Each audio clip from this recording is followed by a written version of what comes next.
और कि लीगी उम्मीदवार भारत से मदद मांगने को तैयार हो गए। भारत से।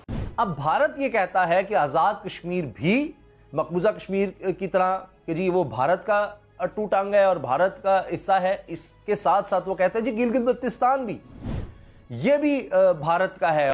और ये कश्मीर के इलेक्शंस हो गए हैं, पहले तो हम लोगों ने कश्मीर की सियासत ही गंदी कर दी, वहां की सियासी जमातें खत्म कर दी। मोदी से शिकायत करूंगा, मैं इंडिया वालों से कहूंगा कि ये वो अच्छे हैं। बहुत ही अजीब और बड़ी अफसोसनाक। जय हिंद, स्वागत है आप सबका दी तथ्या न्यूज में।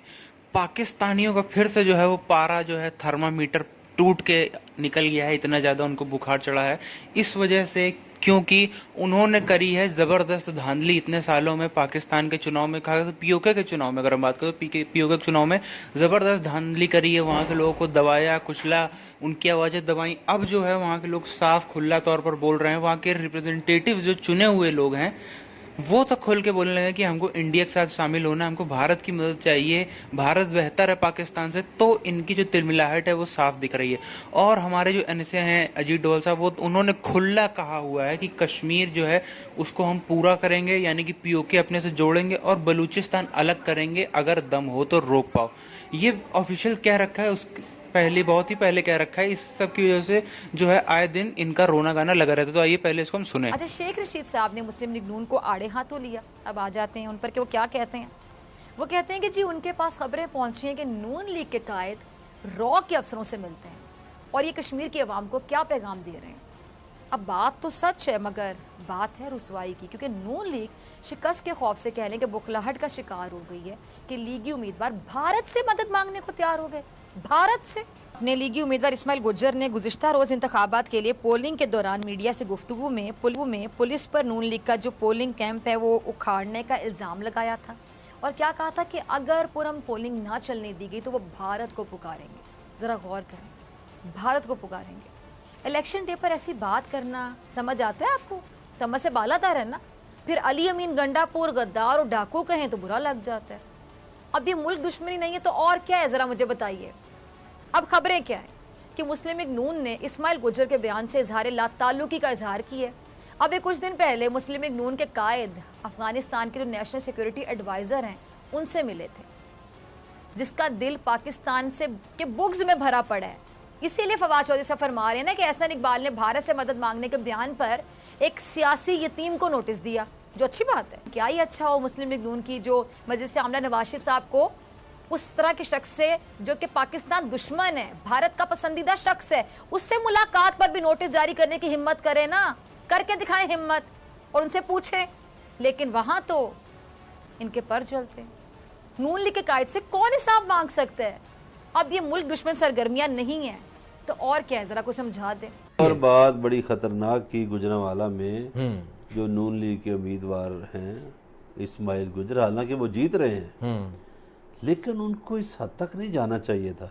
उन्होंने कहा जी मैं मोदी से शिकायत करूंगा, मैं इंडिया वालों से कहूंगा कि वो अच्छे हैं। बहुत ही अजीब और बड़ी अफसोसनाक बयान है ये। इस धरती का रिस्क खा के जो बंदा ये बात करे उससे शाम अगले दिन टांग देना चाहिए, लटका देना चाहिए। कोई शक नहीं है कि आप एक मामूली से अपने एमएलए बन भी जाएं जी, आप जीत भी जाएं तो आप कौन से तुर्रम खान बन जाएंगे, कौन सा आपको स्टार लग जाएंगे। ये बड़ी उन्होंने गलत आप इतनी घटिया बात करें कि पाकिस्तान की सरजमीन पे रहते हुए कि मैं भारत से मदद मांगूंगा और मोदी से मांगूंगा, तो ये आप क्या कर रहे हैं। बात एक खबर आई, अपने अक्ल का इलाज करवाइए, ऐसे बंदे को पागल खाने भेज देना चाहिए। अब भारत ये कहता है कि आजाद कश्मीर भी मकबूजा कश्मीर की तरह कि जी वो भारत का अटूट अंग है और भारत का हिस्सा है। इसके साथ साथ वो कहते हैं जी गिलगित बल्तिस्तान भी ये भी भारत का है। और उनके तो कई दफा अमित शाह और दीगर उनके जो इंतहा पसंद रहनुमा हैं वो ये बयान दे चुके हैं कि हमने वो भी छीनना है पाकिस्तान से।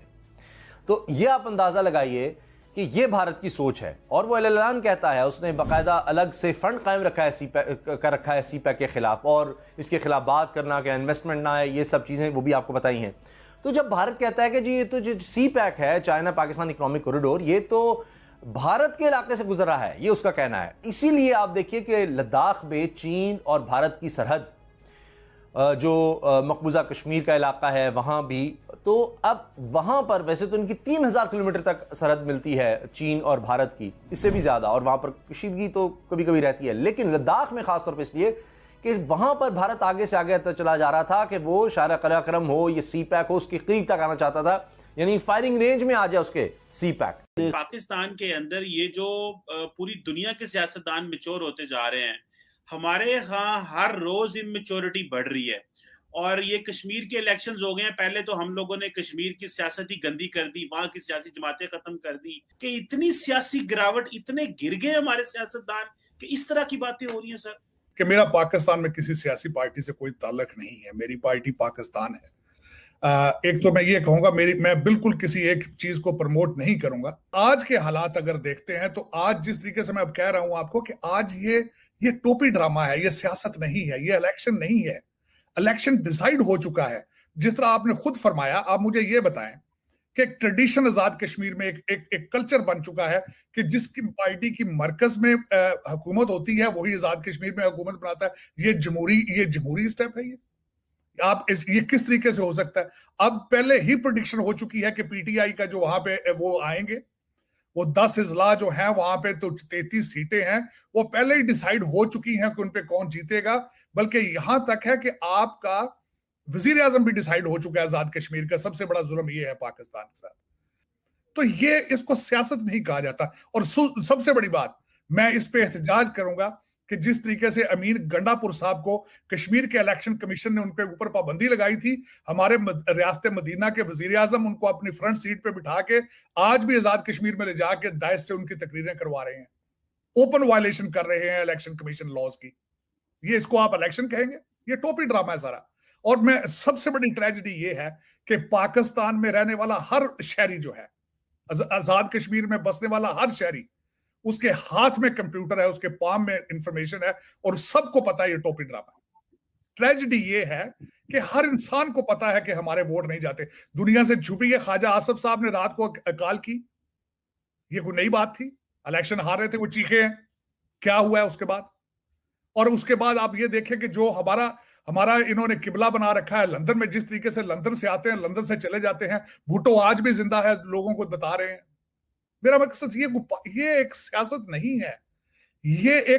मैंने पहले भी आपके एक सेगमेंट में कहा था, ये करप्शन का अलायंस है।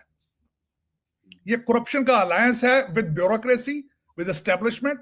सियासतदान लूटते हैं। ये सिर्फ लूट का एक बहाना है और कुछ भी नहीं, इससे आगे। और उसमें पिस कौन रहा है? इसमें मिडिल क्लास और लोअर क्लास पिस रही है। और यहाँ पे लोग जो हैं वो मुसलसल आज भी कंट्री आपने चाइना को दे के बच्चे लंदन में बिठाए हुए हैं। मेरा मकसद इससे बड़ी ट्रेजेडी क्या होगी? लेकिन ये इलेक्शन, मैं इसको इलेक्शन नहीं कहूंगा। ये एक अलायंस की एक्सरसाइज है। ये आपका जो करप्शन का अलायंस है, उन्होंने मिलकर एक एक्सरसाइज करनी है। चाहे वो देखें, चाहे वो माजी में लूगर बिल को सेटिस्फाई करते रहे हैं पैसे बनाने के लिए, या आज फिर वो एक टोपी ड्रामा कर रहे हैं कि इलेक्शन जाके आजाद कश्मीर के साथ एक और, जिस तरह पाकिस्तान में मजाक करते हैं इसी तरह वहां एक मजाक हो रहा है दुनिया को दिखाने के लिए। देख, इस पे मैं इसको इलेक्शन नहीं मानूंगा। अब पाकिस्तान की ट्रेजेडी मैं बताना चाहूंगा आपको कि इस वक्त ट्रेडिशन, आप तरक्याती फंडों के नाम के ऊपर एमएनए एमपीएस को पैसे दिए जाते हैं, उन्हीं के रिश्तेदार कॉन्ट्रैक्टर होते हैं और आपके कल्चर ने उसको एक्सेप्ट कर लिया है। जिस तरीके से पहले आपके एसडीओ एक्सियान जो तरक्याती मंसूबों में से पैसे लेते थे, अब ये एक्सेप्टेबल है इन पाकिस्तान के 20 से 25% कमीशन जो है वो आपका एमपी और एमएनए लेता है। तो ये इलेक्शन है। इसको मैं तो इलेक्शन, जिस तरीके से अमीन गंडापुर साहब की जो वीडियोस आई हैं क्लाशनकोफों से फायरिंग करते हुए, जिस तरीके से ललकारते हुए एक दूसरे को माओ बहनों की गानी, ये इलेक्शन थोड़ी है। अवाम को यहाँ पे वो कहते हैं कीमे के नाम देते हैं, बिरयानी देते हैं। जिस तरीके से पैसे आपने देखे कि गंडापुर साहब ओपन पब्लिक में पैसे बांट रहे थे, ये वीडियो वो भी सर्कल कर रही है। ये इलेक्शन, इसको इलेक्शन कौन कहेगा? ये इस पे तो मेरा एक सीरियस क्वेश्चन मार्क है। और जिस तरह मैंने आपको बताया कि उनके ऊपर पाबंदी थी कश्मीर में जाने की और इमरान खान साहब उनको साथ ले जाके स्टेज से तकरीरें करवा रहे हैं, इसको किस तरह जस्टिफाई करेंगे? हमारे इस मॉडर्न वर्ल्ड के तब्दीली की जो अलामत है हमारे वजीर आज़म साहब, इसको किस तरह डाइजेस्ट करेंगे? मेरे ख्याल में तो इसके कोई देयर इज नो एक्सक्यूज। और उसके बाद ये मेरा मकसद है कि मैं एक लास्ट पॉइंट ये बताना चाहूंगा कि इस वक्त कश्मीर में तो देखें, चले वहां उनके साथ जो कर रहे हैं, इन्होंने किया है जो कर रहे हैं। कराची में जो ज़िमनी इंतखाब हुए थे उसके नंबर देखें, लोगों ने इंटरेस्ट ही नहीं शो किया, वहां वोटिंग ही नहीं लोग करने गए वहां। तो इससे जाहिर होता है कि people are disappointed, people are not interested in. हर बंदा ये चाहता है कि ये एक ड्रामा है, फ्रॉड है, करप्शन की एक करप्शन का एक स्टाइल है, करप्शन का एक तरीकाकार है। लेकिन अफसोस के इस पे जितना भी अफसोस किया जाए कम है। मेरे ख्याल में मैं आई एम वेरी डिसअपॉइंटेड। मैं पाकिस्तान के इलेक्शन, एक भी इलेक्शन को नहीं कहूंगा। साथियों, पीओके को लेकर, कश्मीर को लेकर, पाकिस्तान के साथ में रिलेशन को लेकर हमारे देश का जो अभी प्रेजेंट सरकार है उसका रुख एकदम क्लियर है कि पीओके हमारा है, हम उसे वापस लेंगे, उसमें कोई भी किसी भी तरह का निगोशिएशन, सौदेबाजी चलेगी नहीं। लेंगे मतलब लेंगे तो लेंगे, सीधी सी बात है, एकदम स्टैंड क्लियर है। उसी के साथ साथ में साफ साफ जैसे हमारे एनएसए साहब, एडिडोल साहब भी बोलते रहते हैं कि बलूचिस्तान हम अलग करेंगे, खुला, कोई ऐसा डरने की वो नहीं कि छुप के बोलते हैं छुप कर, खुला बोलते हैं कि हाँ करेंगे करेंगे, रोको तो रोक लो। तो पाकिस्तानी मीडिया जो है वो इन सब चीज़ों से डरता जा रहा है, क्योंकि वो देख रहा है कि पाकिस्तान में रॉ कितना ज़्यादा स्ट्रांग होता ही चला जा रहा है, पूरे वर्ल्ड में तो है ही, लेकिन पाकिस्तान में उसकी जड़ें और मजबूत होती चली जा रही हैं। इसी के साथ साथ में इंडिया ने जो खासकर जो प्रेजेंट गवर्नमेंट है वो जब से आई है 2014 में मोदी जी की सरकार, उसके बाद से इंटरनेशनल रिलेशंस में इतनी ज़बरदस्त पकड़ बनाई है। आज के टाइम पे कोई भी देश ऐसा नहीं होगा दुनिया में जो विद्रोह कर सके इंडिया का, या इंडिया को आंखें दिखा सके। कोई भी, not even a single country दुनिया में कोई ऐसा नहीं होगा जो ऐसा कुछ करने की हिम्मत भी रखे, क्योंकि उसका बहुत सारे रीजंस है। इंडिया एक बहुत बड़ी मार्केट है, कोई भी अपना बिजनेस बंद नहीं करना चाहता, इवन चाइना भी ऐसा नहीं कर सकता।